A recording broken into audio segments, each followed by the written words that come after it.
Dinner for shoes, please. Hello, and welcome to an episode of Dinner. I just had to check that I was recording. Welcome to an episode of Dinner for Shoes. I just want to get through that one time and just say it normally and be like, wow, I got this under, my belt, but I will never have it. So that's like the point of the podcast, right? Okay, so welcome to an episode of Dinner for Shoes. Today's episode is called Sweetheart Roll and Bridal Goals. For those of you who don't know, it was recently Bridal Week, which is becoming, ever since the pandemic, like Fashion Week and Bridal Week. Yes, they're still things, but they're just like advertised a little bit less, I would say. So, but basically, during Bridal Week, bridal designers showed their collections for the next season. So for 2025, a lot of the collections were for spring 2025. A lot of the time, it's not a runway show. So unlike Fashion Week, as we know, it's more of a presentation situation. I have had bridal designers on Dinner for Shoes before. However, we went a kind of different route for today's episode. We are going to talk about some of the 2025 bridal trends, wedding dress trends that I am seeing that I really love. And we are talking to Nicole Wegman of Ring Concierge. Nicole founded Ring Concierge. They have become such a great brand for bridal jewelry, any type of fine jewelry. And Nicole's goal in launching the brand was kind of to provide luxury, but at a little bit of a lower price point, a more accessible price point. But she has worked with celebrities. She has worked with clients that have become very devoted to her brand. And you're going to learn so much during our interview about what makes Ring Concierge different if you are a bride-to-be and you are looking for either your wedding band or potentially want to start looking for an engagement ring, get it fitted. I've actually been to one of the Ring Concierge locations before in New York, and I highly recommend going in. I had met Nicole there years ago. I was there with my best friend, and she was looking for her wedding band to create a stack before she got married. And I tried on some engagement rings and kind of realized that like for my next engagement ring, I want something completely different. For those of you who don't know, I was previously engaged. I liked my engagement ring, my round one engagement ring. Yes, I did give it back. There are all different rules in different states. And my friends are always like, why did you give it back? But I didn't really like it, to be completely honest with you, just kind of because I didn't really like him. But I didn't like it because it was silver and it was platinum. And I really, really, really am a gold jewelry person. Funnily enough, I'm not wearing jewelry today. I felt like this top and these shoes kind of speak for themselves. But I am a gold jewelry person when I wear jewelry. As you know, if you've looked at my outfits before, I definitely want a gold engagement ring my second time around. And it'll only be 2 times. So, I learned from the first time and now I know. Anyway, talking to Nicole definitely helps provide clarity for any bride-to-be who's not quite sure, A, like maybe they're just not into fashion and style. They don't know what type of engagement ring they could potentially want. And B, Nicole she has learned through experience in the Diamond District and through many years, what works, what doesn't work, and what the trends are. So not only are we going to talk about wedding dress trends for 2025 today, but we're also going to talk about some of the trends Nicole is seeing with brides when it comes to bridal accessories, such as jewelry, engagement rings, wedding bands, etc. So you will hear all of that from Nicole during our interview. But first, let's get into the outfit behind the shoes. Now, obviously my outfit was intentional, as it always is. I'm going to start with the shoes. These Stuart Weitzman Slingbacks are actually a shoe that I probably wouldn't normally pick. I think that these surprised me that I liked them so much. I do love a low heel, which we know because I don't like to trip. And I don't know, this dusty pink, it's not a color that I normally go for, but I think it's good to have a little bit of it in your wardrobe unless you drop it and then never see it again. And these shoes I've actually worn, as you can probably see from the picture, more than I thought I would. They are very comfortable. Stuart Weitzman is a great brand. Stuart Weitzman is also a very bridal friendly brand. They have so many great shoes, including sneakers for your bridal looks. So definitely check out Stuart Weitzman if you are a bride to be. And I really recommend them for comfort reasons too. Now, in past seasons, and honestly, for the past few years, we've seen bows as a huge wedding dress trend. Huge. Like, they've become exaggerated to a point where I don't want to say that it looks like cheesy. I think it looks kind of surprisingly elegant on a lot of the dresses. I didn't want to talk about bows today as a wedding dress trend, strictly because I feel like it's not a new trend and it didn't excite me. However, for 2025, bows are definitely sticking around. A lot of brides, I am noticing, what I'm predicting and what I'm seeing, are going to be opting for no veil, which I'm not a veil person, so hallelujah, I love that. But no veil, and instead maybe like a really cool accessory. We're going to get into some of those accessories and what they might be, but bows, oversized bows in the hair, are an option.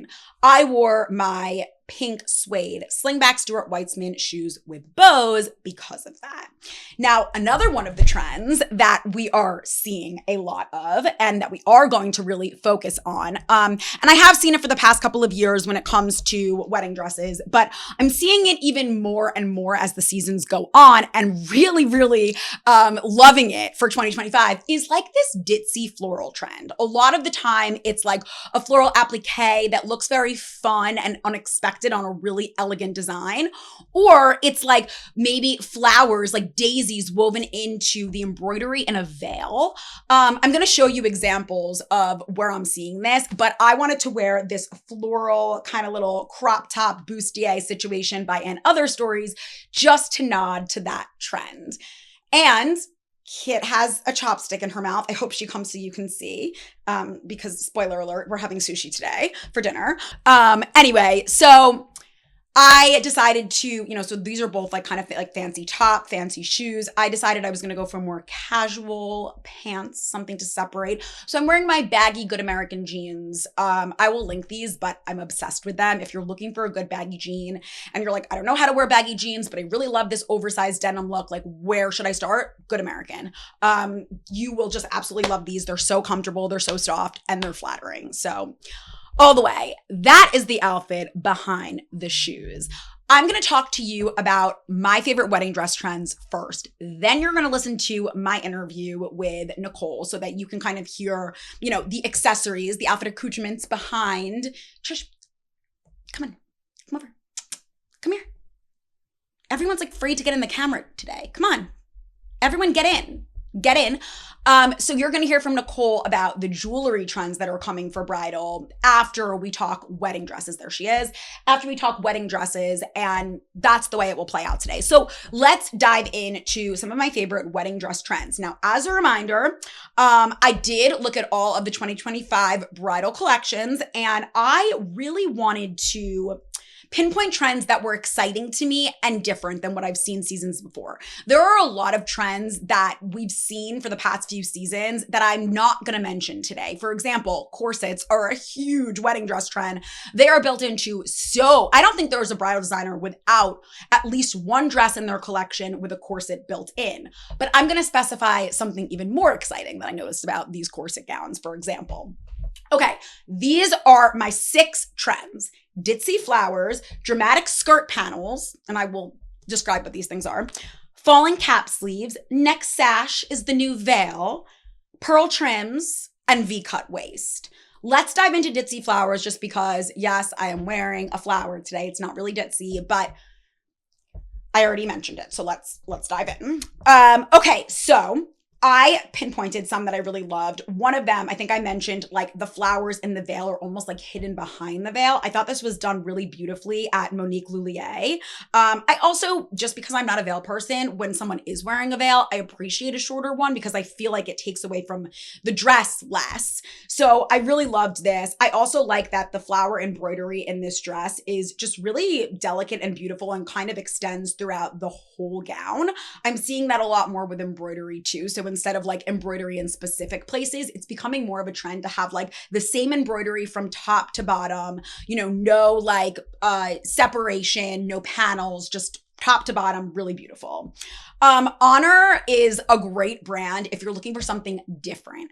Honor had this really cool ditzy floral moment with this like mini dress situation. It's satin, and on the back, there are all these really pretty flowers that just kind of like cover up that backless moment. It's like, nah, like we're not going to be backless. We are going to show you flowers.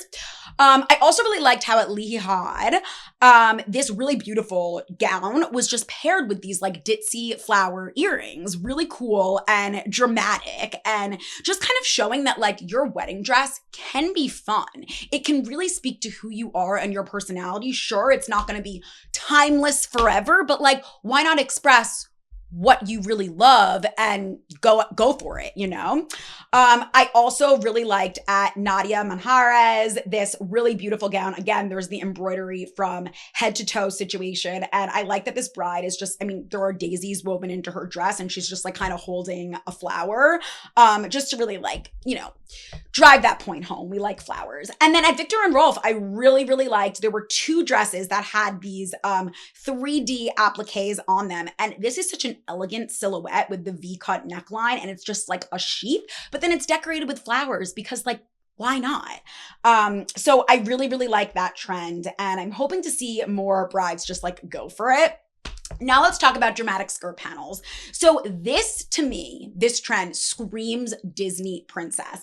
Basically what it is instead of just like a typical A-line skirt, designers are almost like adding on these poof panels to the side that remind me of like the evil stepsisters dresses in Cinderella, and I guess also Cinderella's ball gown, but like the evil stepsisters are just, their colors, the colors of their dresses were, I think, a little bit more dramatic, so I noticed it more. But like that poof, that really makes it more of a ball gown skirt. So we saw that at Honor. There were a couple of panels added on to this dress. I thought that that was really cool. I think my favorite example of it was at Lean. I actually did meet, when I was choosing my wedding dress for failed wedding situation number 1, I did meet with the designer of Lean, and we were going to do something custom. I think that you should definitely check out Lean if you are also in the mood for something different, I guess I would say. But this collection is really beautiful. I thought this was simple, and I love the two poof panels out to the side. And finally, Viktor and Rolf did a really great, elegant example of it as well. They just look like heavy, but that makes it look expensive in some way, and I love that. So those are the skirt panels that I'm seeing. Falling cap sleeves, I don't think I would ever try because I am a very rough person. So I know that like if I were to have falling cap sleeves, like falling over my shoulders, I would literally just like break them when I was on the dance floor. But I think it's really elegant for someone who's classy and not messy, unlike me. So I really liked them at Jenny U. I thought that they folded in this really elegant, beautiful way. Again, Leahy Hod had this really beautiful example of it. They were almost like poof falling cap sleeves, and it kind of just complemented the rest of the dress really beautifully. And then at Viktor and Rolf as well, this is kind of like an origami-like dress. Another thing I noticed a lot of is like the folded corsets, like a lot of folded material, like almost pleating in corsets. So this dress is an example of that. But then it has like the falling cap sleeves on the side. A lot of dresses, as brides to be or brides who have already been brides know, do have situations where like, oh, maybe the cap sleeves are removable. Now, I would like fuck with that for one picture. Like I would like have the photographer take one picture of me in the cap sleeves, but then that would be it, and that would be all I can handle. I think this is beautiful though. I really do. Just because I'm saying that I wouldn't do it doesn't mean I don't think it's beautiful. So if you like it, you like it. I really like, because I'm not a veil person, this next trend, which is neck sash is the new veil. Good jump, Trish. Good jump, baby. So neck sash is the new veil.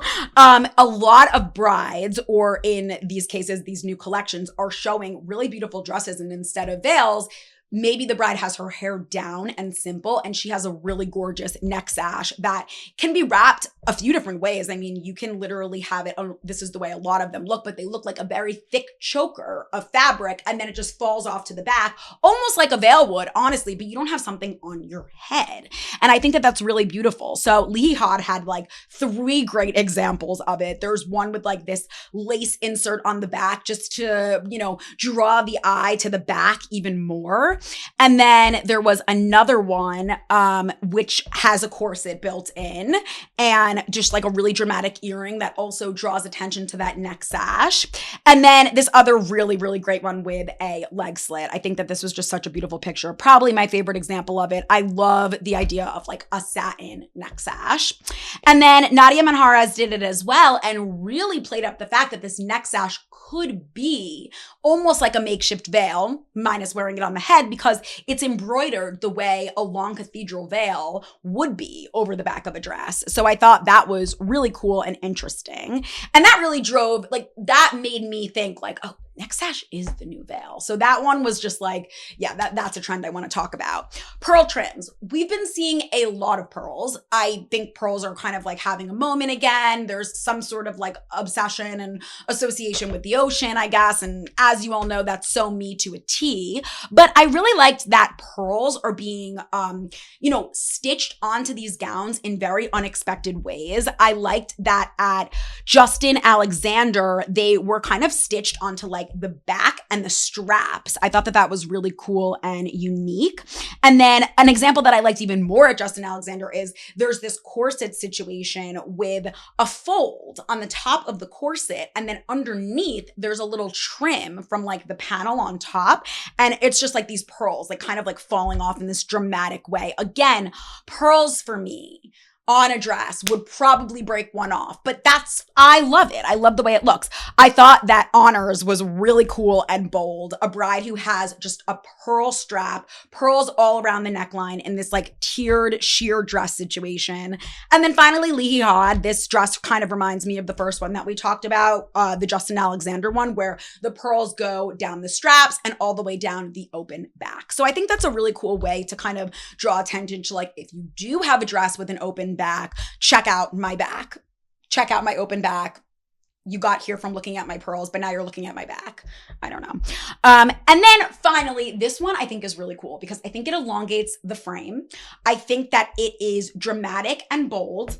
And I think, yeah, like if this is, if someone is self-conscious about having a shorter torso, try this trend. This is a V-cut waist. And we're seeing this a lot with corsets. I really liked it at Jenny U because there's this V-cut before the skirt kind of fans out to the side. So it's perfect with like a ball gown situation.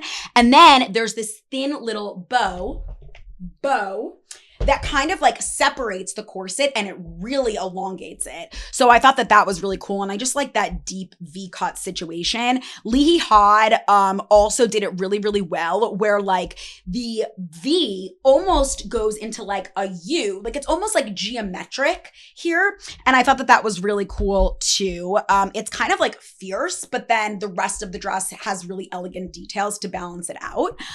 Lee Had again did it with also like the little bow on the corset. So that's kind of like a trend that I think we're going to see.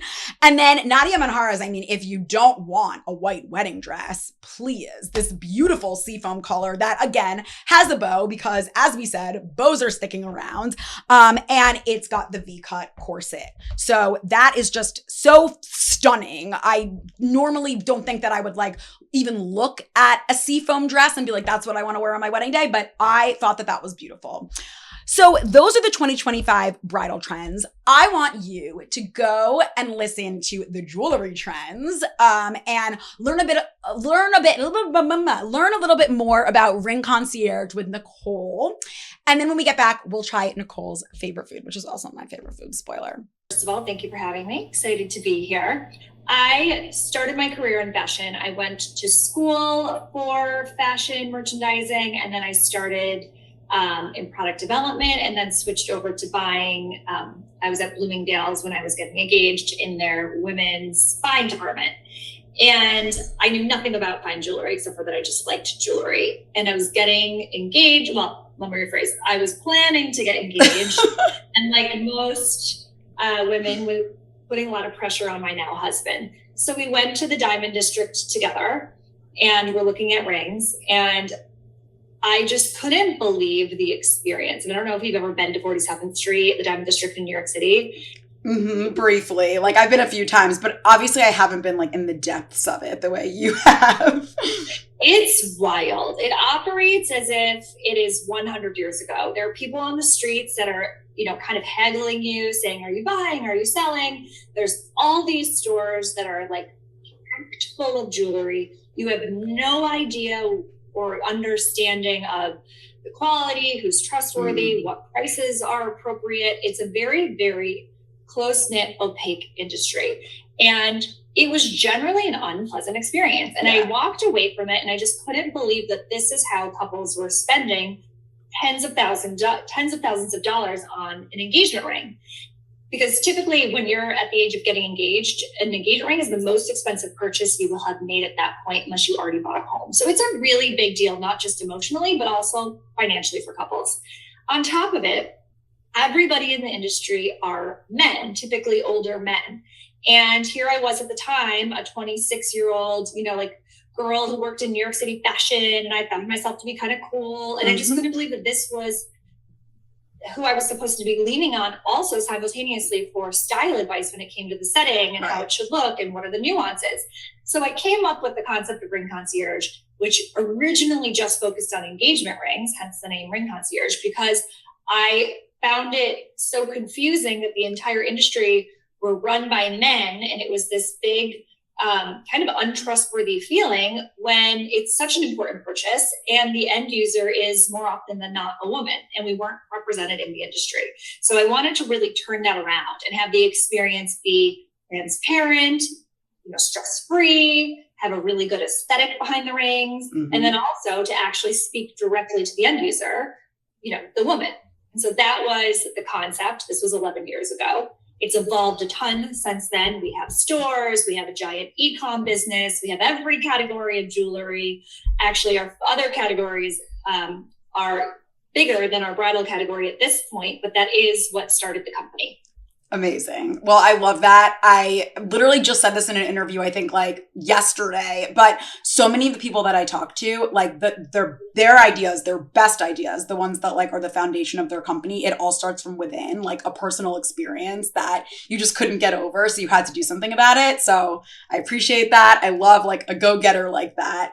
I know that obviously you have other really big categories and we can definitely touch on those too. But since this is a bridal fashion week episode, tell me how, if there are any ways that Ring Concierge tries to tap into New York fashion bridal week and kind of what trends you're predicting to see in bridal when it comes to jewelry and accessories. Yep. So we don't participate in the sense that we don't have our own show or presentation, but we have styled and dressed runway shows in the past and put them in our jewelry. Last bridal week, we dressed all of the models for the Bronx and Blanco show, and it was really cool and fun because those dresses are so extra and amazing, and they had on all of our big diamonds, and it was just a really fun moment. In terms of trends when it comes to jewelry coming out of this bridal fashion week, I'm going to expect to see some unexpected options. We're seeing a lot of customers want to feel unique, and this really is in how they're styling. I've also have a lot of friends getting married who don't want to wear common wedding dress designer. They kind of want to find someone smaller and cool and a little less well-known. And that really does apply to some of the jewelry trends we're seeing as well. Something unexpected, something not as traditional. People aren't really interested in a chandelier earring anymore. Maybe they're doing a stud or something that just isn't as common. I think people want their weddings to feel unique, their engagement to feel unique. They want their dress to feel special. They want their ring to feel special. Across the board, no one wants to feel cookie cutter. Yeah. And a lot of brides are trying to infuse that feeling in their weddings, in their jewelry and bridal look as well. Do you notice that color is a specific way that they're doing that? Do you have a lot of customers that come in and they're looking for a colored stone or even some sort of color incorporated on the band? A lot of customers will include something blue in their bridal jewelry, but in a subtle way, because at the end of the day, they still want diamonds. I mean, who doesn't want a diamond ring and a diamond wedding band? Really, that is every woman's dream. But a lot of customers will sneak in the blue. For example, on a diamond eternity band, the very bottom diamond that's on the inside of your hand you don't notice, they'll swap out for a blue sapphire. I love and it's that. a little subtle hint of blue that they know is there. It's a keepsake that they'll wear every day. And, there's something blue down the aisle, but it's not overpowering. Yeah. Or they'll take a blue sapphire and have it inside their wedding bands, like we'll burnish set it in the gold. So you only see it if you take the ring completely off and look at the inside. So tiny hints, but not color in an overt way. Absolutely. Now, when it comes to like a bride who's choosing her wedding dress, how dependent do you think that dress should be, or like her overall look on maybe like the aesthetic that she's set for herself based on the engagement ring and wedding band? Do you think that like the two have to coincide and like complement each other? I don't. And maybe that's, not a popular opinion. I definitely don't.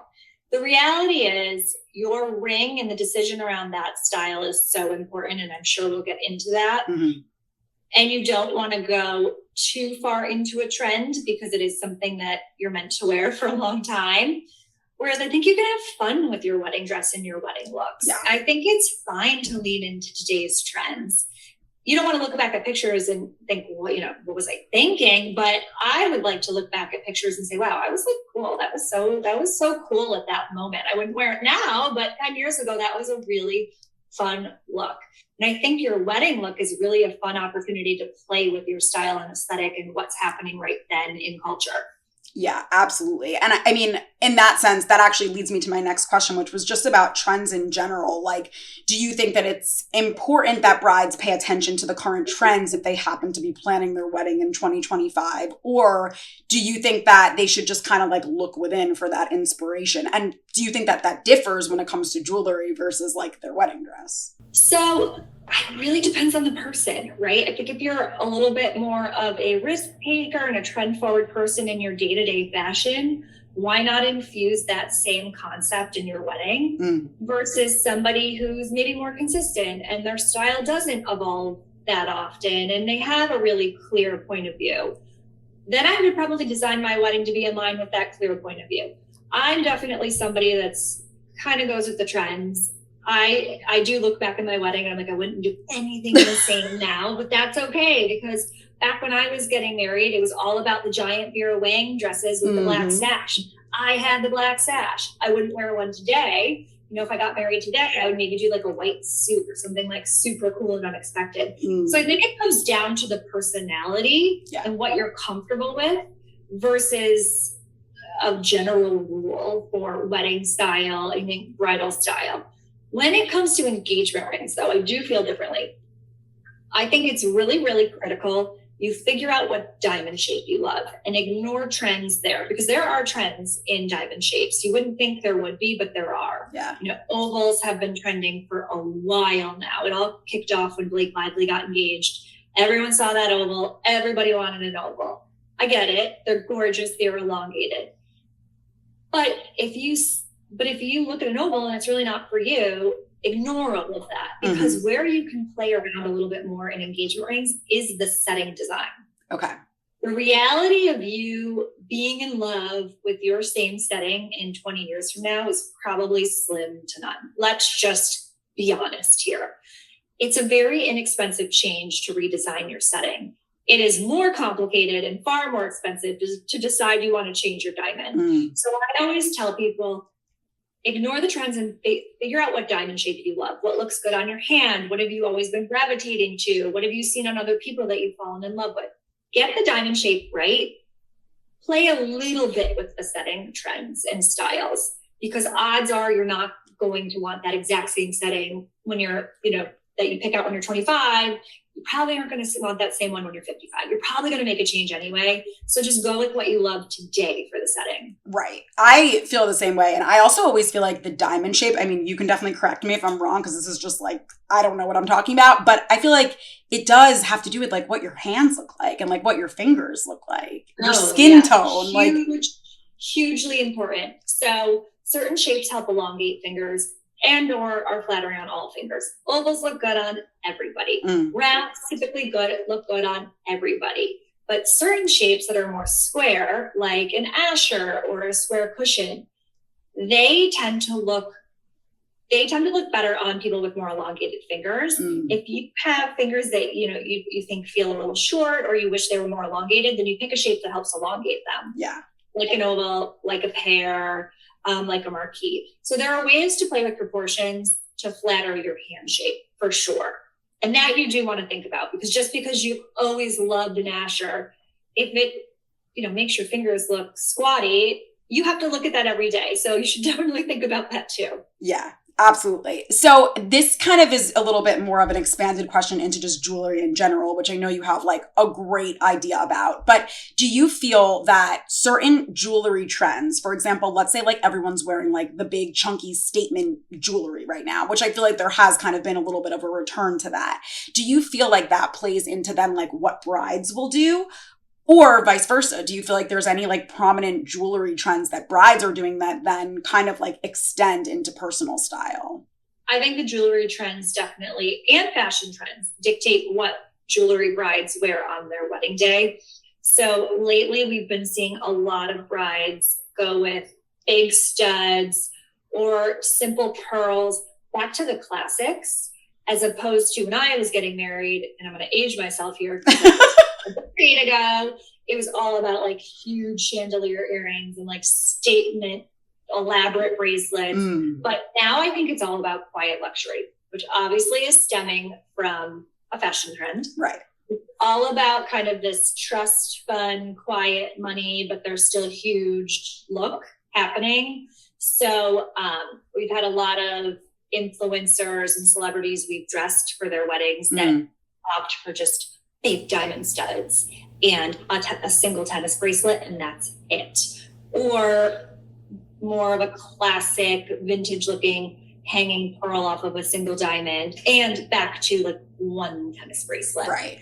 So it's very simple, but the individual items they're wearing are clearly expensive. So you're still getting that image across, but in a kind of quiet luxury way. Yeah. And I know that there are like so many rules for how to style your engagement ring with your wedding band when it comes time to choose your wedding band. I actually remember you like telling me and my best friend that like you really recommend one of like the small stacking rings for a lot of combinations. Are you seeing any prominent trends right now when it comes to that, the whole wedding band and engagement ring pairing? Yeah, so we have a lot of brides buying multiple bands, which I do think we've, for better or for worse, have caused that trend industry-wide, because I'm so big on stacking and versatility when it comes to fine jewelry, where they will select a thinner band, call it a stacking band, to wear with a more everyday look. And then they also might want a slightly larger eternity band when they want to feel fancy.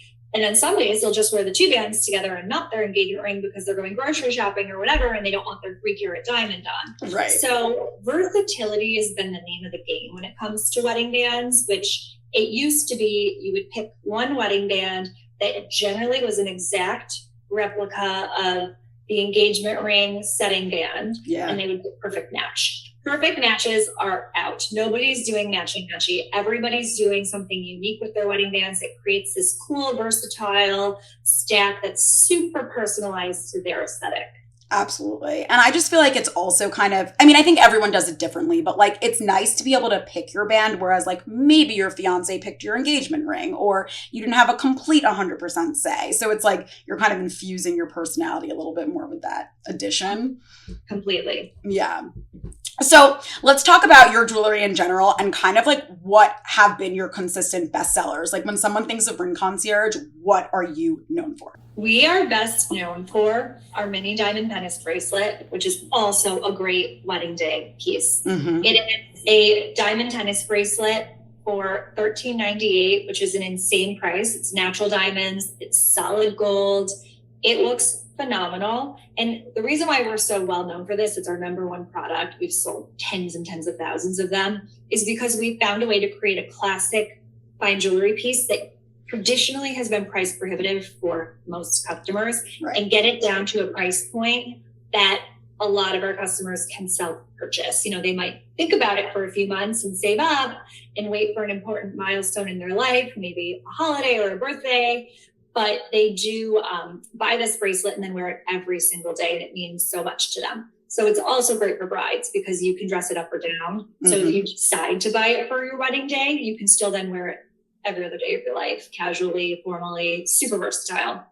When it comes to engagement rings, we are most known for our whisper thin setting, which has been our kind of cult, iconic setting that every other jeweler tries to copy all the time, but they can't because it's really hard to make. And it's a super, super thin, simple gold setting that places all the focus on the diamond. So the diamond looks really big and it also looks like it's just floating on your finger. Yeah. We've made it in a way that's really safe to wear and it's extremely durable so that you can have this thin look without sacrificing the quality and wearability of your engagement ring. I absolutely love that.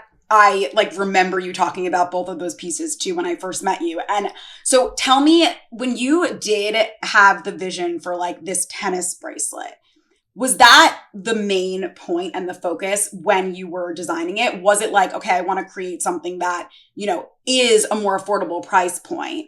And then how did you go about doing that? How do you do that? Yep. So yes, I definitely wanted to figure out how to make the tennis category more appealable for our average customer, because tennis used to be just something very few people could purchase. And so we first started with thinking about where are ways to bring the price down without sacrificing the look. And we landed on this setting that is custom to our tennis bracelet. And it's called a cupcake setting, where the gold around each diamond expands a little bit past the diamond. Okay. And so it gives this illusion that the diamonds are bigger than they are. So you get the look of a bigger tennis bracelet without having to invest in larger diamonds, which are the biggest component for the price of a tennis bracelet. And so that's just one little tweak, but we have a lot of innovation in our designs where we figure out how to get the customer the absolute best value. So it's a price that they can actually, swallow, but not sacrifice the look, the style, the wearability. And that's something our team is super focused on. We have an incredible product team here that thinks about that with every single product we design. That's really awesome. Now, okay, for someone who is looking to break into the industry, maybe they don't know exactly what they want to do yet, but maybe they have a background like you, they were in fashion and then they feel like they maybe want to enter the jewelry industry. Do you have any takeaways or learnings or even just pieces of advice?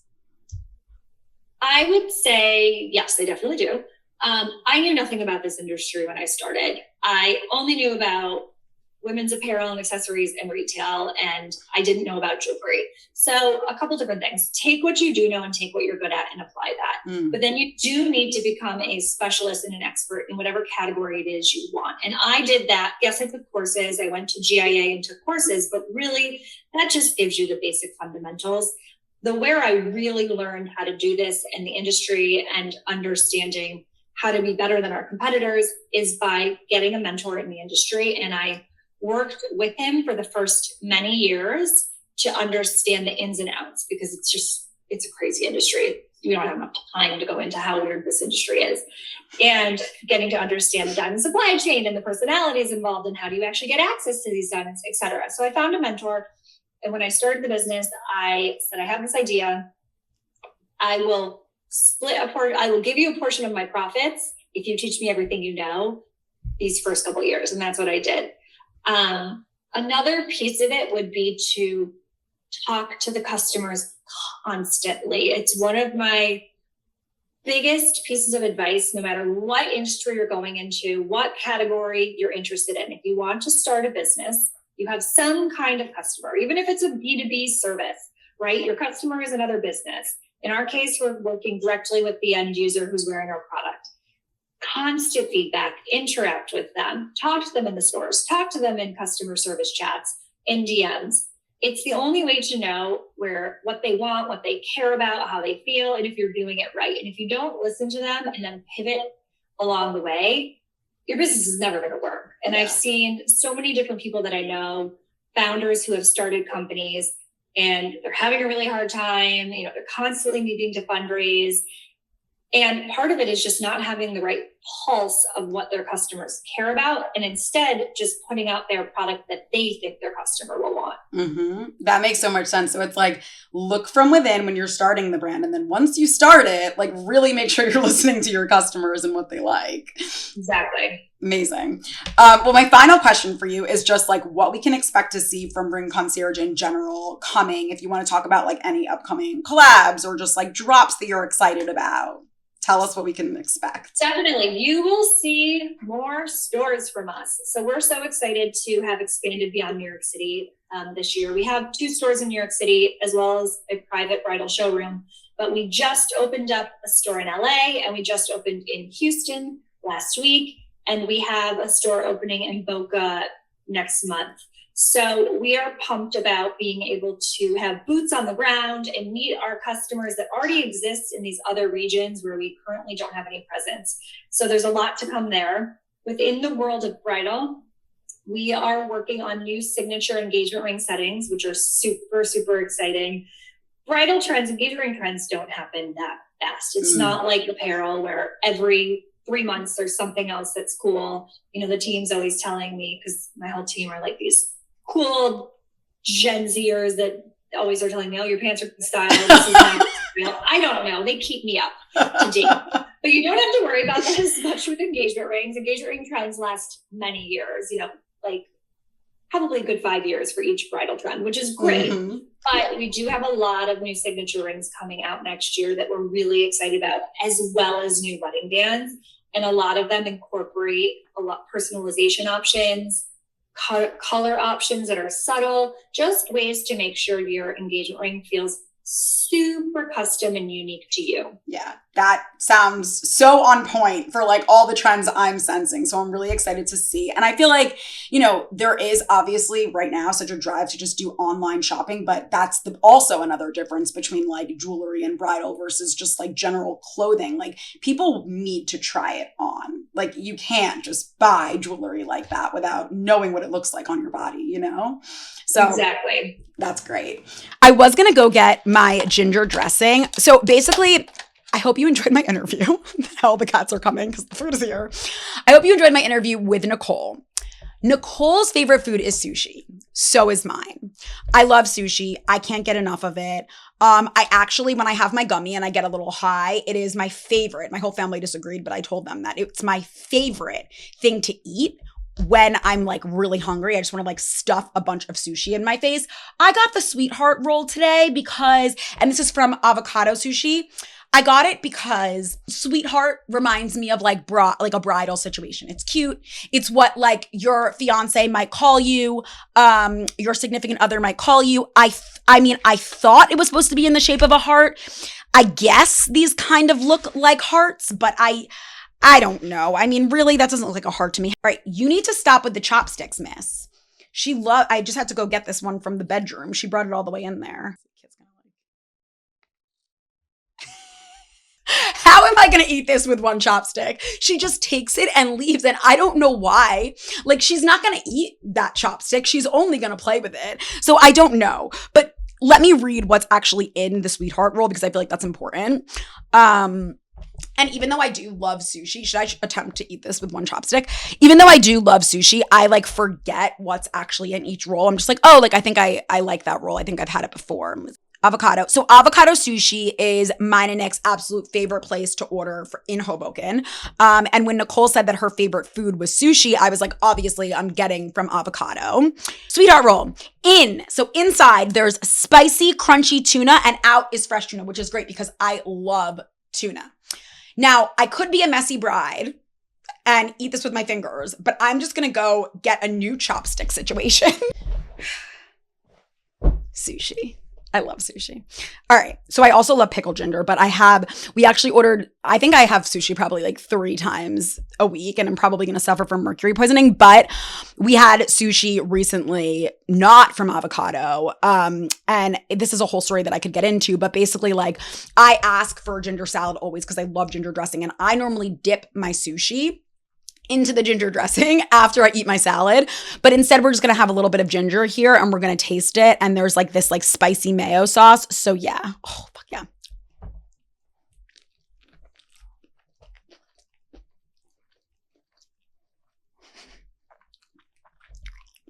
That is so good. So what I will say, I also am the type of person that just, well, I hate wasabi. That's like one of my ick foods. It's like the only ick food, that and cilantro, because I guess I have that gene. Although it doesn't taste like soap to me. It just tastes plain gross. But I will just eat like ginger plain because it's good. It's good. Another trend, brides, is to serve sushi at your wedding. Totally not true, but I'm definitely going to serve sushi at my wedding. Okay, that is delicious. What I love about this sushi, honestly, is that the crunch is subtle. It's not like super fried. And the spicy mayo is spicy, but I'm not really much of a spicy person. And like, I could deal with this. I could deal with this, couldn't you? If you are getting married in 2025, I really hope that you enjoyed listening to some of the trends. If you are still looking for your dress, check out those trends.